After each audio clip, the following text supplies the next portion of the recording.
Invierte con Prestamipe, la fintech líder en el Perú. Invierte en préstamos con garantía hipotecaria e invierte en facturas por cobrar. Empieza hoy en www.prestamipe.com/invertir. De mayo, hace 10 días, la Oficina de Comunicaciones del Ministerio de Comercio Exterior y Turismo anunció que entraba en vigencia el Tratado de Libre Comercio entre la Alianza del Pacífico y Singapur, un acuerdo que brindaría importantes beneficios a las empresas peruanas para incrementar nuestras exportaciones, especialmente las no tradicionales, aunque las tradicionales también, por supuesto, debido a la cantidad de minerales que exporta el Perú a ese lado del mundo. Desde Singapur vamos a conversar con Fernando Carballo, quien se encuentra como enviado especial a ese país, testigo, por supuesto, de la modernidad, de la educación, de la sanidad calificada que hoy por hoy representa, pero también de las posibilidades que supone para nuestro país este nuevo acuerdo comercial. Fernando, muy buenos días por aquí, muy buenas noches por allá. Sí, buenas noches, Mávila, porque son las 9:55 de la noche ya. Estamos a 13 horas de diferencia, es decir, el otro extremo del mundo. Y como tú lo has dicho, el gobierno singapureño ha hecho invitaciones a varios periodistas y comunicadores de América Latina para entender lo que está pasando en nuestro continente, el impacto que puede tener las decisiones que está tomando Donald Trump. La preocupación de un país como Singapur, que no tiene ni 1 kilómetro cuadrado de agricultura, no produce nada de la tierra. Es cierto que es un territorio sumamente pequeño, más pequeño que la ciudad de Lima. Si contamos los 43 distritos, Lima tiene más extensión que Singapur. Y no hay agricultura, todo se tiene que comprar afuera. Y se ha acostumbrado al consumo de ciertos productos que no se consiguen fácilmente acá: palta, arándanos y uvas. Quieren saber qué cosa significa el puerto de Chancay, qué cosa está proponiendo el Perú hoy en China, donde nuestro canciller se halla presente por una reunión de la CELAC. Recordemos que Singapur es uno de los países del mundo con un nivel de ingreso de su población más elevado. Uno dice primero, segundo, tercero. Y era un país pobre hace 60 años, tiene 60 años de independencia. De manera que este tema de la alimentación segura es para ellos fundamental. El otro tema que me ha sido preguntado con mucho interés es los bonos de carbono. Singapur quiere comprar al Perú bonos de carbono, es decir, pagar para paliar, para compensar la generación de gases con efecto invernadero que se hacen aquí, financiando proyectos de reforestación en el Perú. Y es el segundo país del mundo que firma con nuestro país en lo parecido. Antes fue Suiza y está buscando socios y ha conseguido ya alguno en Madre de Dios para comprar bonos de carbono, los así llamados, para proyectos que verdaderamente signifiquen reforestación. Y es una realidad impresionante, como tú has dicho, la de la eficiencia en este pequeño país asiático, porque, como digo, no tienen agricultura, no tienen minerales. ¿De qué viven? De 4 cosas: refinar petróleo. Tienen una gran refinería, no producen ni una gota de petróleo, pero refinan y revenden y con eso consiguen una parte importante de sus ingresos. En segundo lugar, uno de los puertos más importantes del mundo, que no lo ve. Tercer lugar, tienen un sistema bancario, que a una ciudad como esta, 150 grandes bancos, es una plaza financiera mayor. Y en cuarto lugar, y esto nos importa mucho, el turismo, Mávila, porque es un país que recibe 5 veces lo que es su población. 6 millones de habitantes, pero reciben 30 millones de turistas cada año. Son sus 4 fuentes de ingreso. Y se voltean hacia un país como el Perú, que es lo contrario, que desaprovechan las posibilidades que tiene, pero que se hacen notar en Asia por el puerto inaugurado recientemente en Chancay, y quieren saber cómo se va a relacionar en general América Latina con el mundo asiático y con el mundo chino, en cuya esfera actualmente vive Singapur, en vista de los aranceles y los debates en curso que hay con Estados Unidos. Interesante todo lo que nos cuentas, Fernando, y justamente tengo aquí para citar las declaraciones del canciller chino, Wang Yi, que dijo que la cooperación China-América Latina rechaza la confrontación de bloques, aboga la apertura y el beneficio mutuo, pero además señaló que América Latina no es el patio trasero de nadie, aludiendo justamente a eso que se ha comentado tanto sobre la visión norteamericana de este lado del mundo, de América Latina en particular.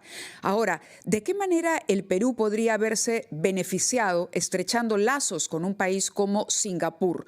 Te dejo la pregunta, regresamos porque vamos al gran resumen de la hora, son las 8:59 y exploraremos un poco cómo marcha la balanza comercial, en qué punto estamos en nuestra relación con Singapur y de qué manera podría esto significar un paso adelante también para nuestro país, una ventaja para el Perú, no solo para Singapur, por supuesto. Regresamos en unos instantes. Son ya las 9:05 de la mañana, martes 13 de mayo. Continuamos en comunicación con nuestro compañero Fernando Carballo, quien se encuentra en Singapur, un país al que nuestro país exporta básicamente minerales y bienes agrícolas, pero sin duda se trata de un país sumamente moderno y rico, con una renta per cápita que es considerada la tercera más importante en el mundo. Fernando, te preguntaba yo de qué manera crees tú, desde esa experiencia que estás viviendo ahora, nuestro país se puede beneficiar al estrechar relaciones con Singapur. Lo que he percibido por parte de los funcionarios de los ministerios de Singapur es el miedo a que el comercio internacional genere dificultades de aprovisionamiento. Ajá. Nosotros tenemos que ubicarnos como un país confiable que garantiza una producción constante y creciente y de buena calidad, es decir, sometida a todas las exigencias fitosanitarias. Quieren comprar carne, por ejemplo, que no exportamos todavía. Hay que pasar por ciertos procedimientos, pero hay mercados.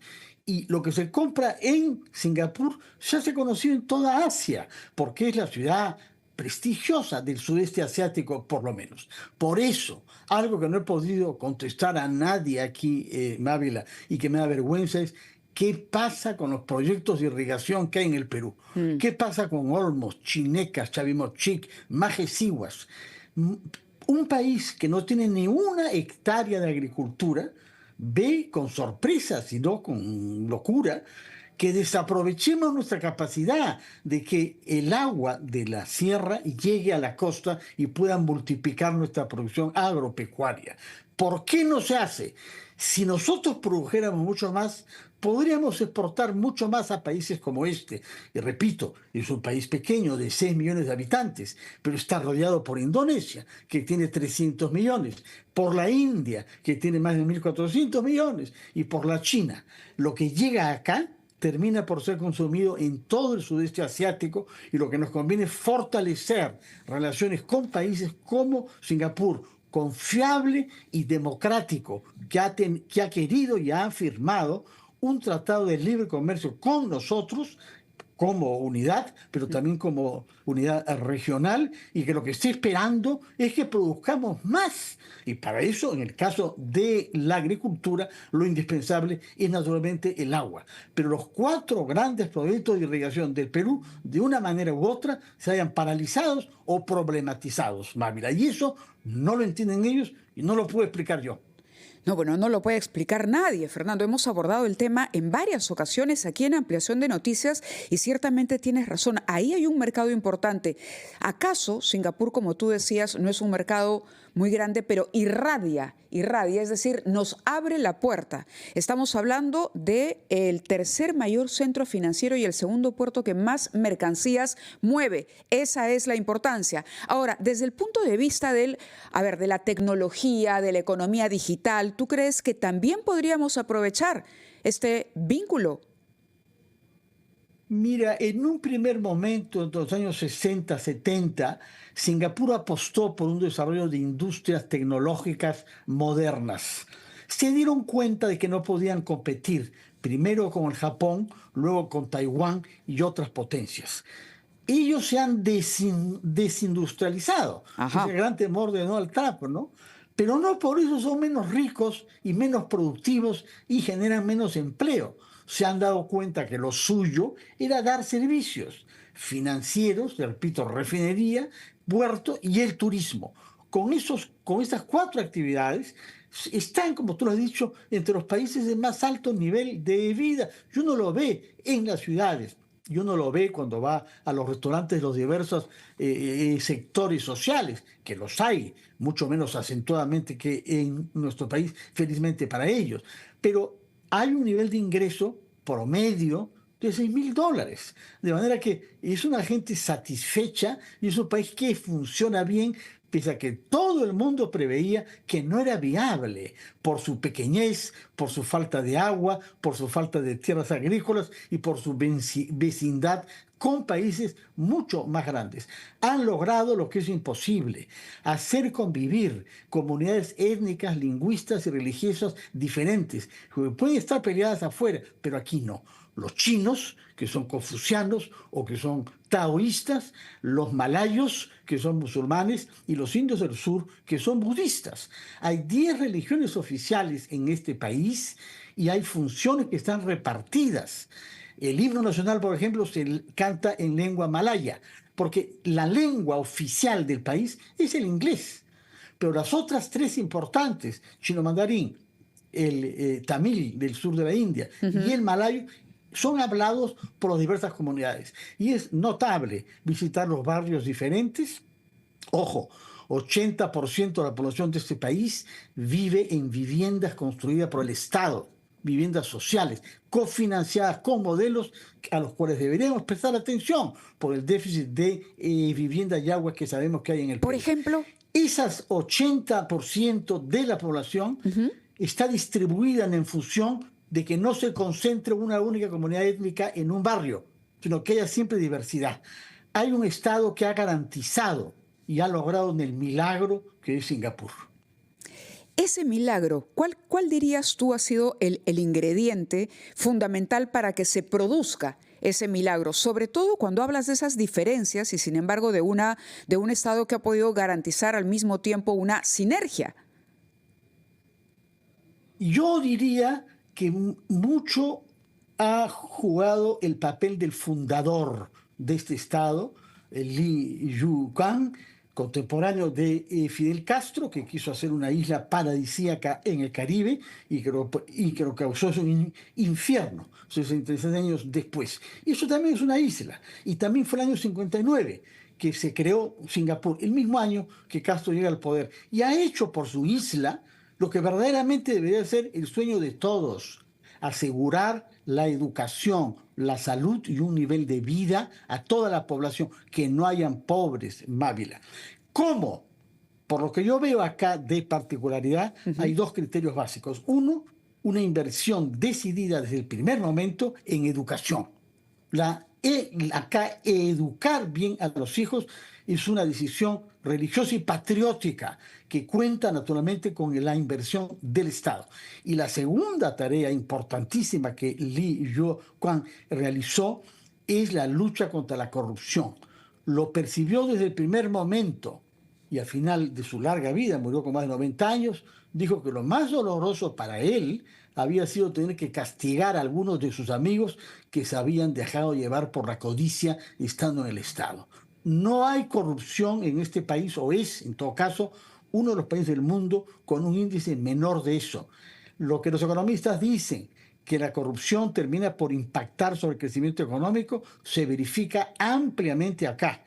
Como la corrupción tiende a ser 0, o es la más baja del mundo, repito, hay un crecimiento económico mucho más garantizado. Yo diría, de lo que yo admiro más en este país, es la prioridad dada a la educación y la lucha de verdad, no de palabras, contra la corrupción.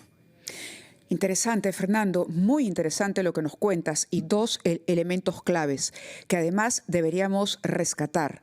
No solamente inversión, digamos, cantidad de millones, sino el empuje que desde el Estado se le debe ofrecer a la calidad de la educación y lo otro, gravitante, la lucha contra la corrupción. Muchas gracias, Fernando, por ilustrarnos. Vamos a estar en contacto contigo porque sabemos que todavía tienes una agenda que cumplir. Ha sido, como siempre, un placer compartir, aunque sea a la distancia, el programa contigo en esta ocasión. Muchas gracias, Mávila. Soy yo el que realmente se acostará esta noche con el sentimiento de estar ya es la noche, acá ya me voy a acostar, Sí, yo y sé. de estar compartiendo contigo la mañana como hago cuando estoy en el Perú.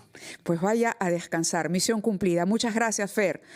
Un abrazo y estamos en contacto. Gracias a ti, Mávila. Gracias. Son las 9:14 favor. minutos. Vamos ya a la pausa con los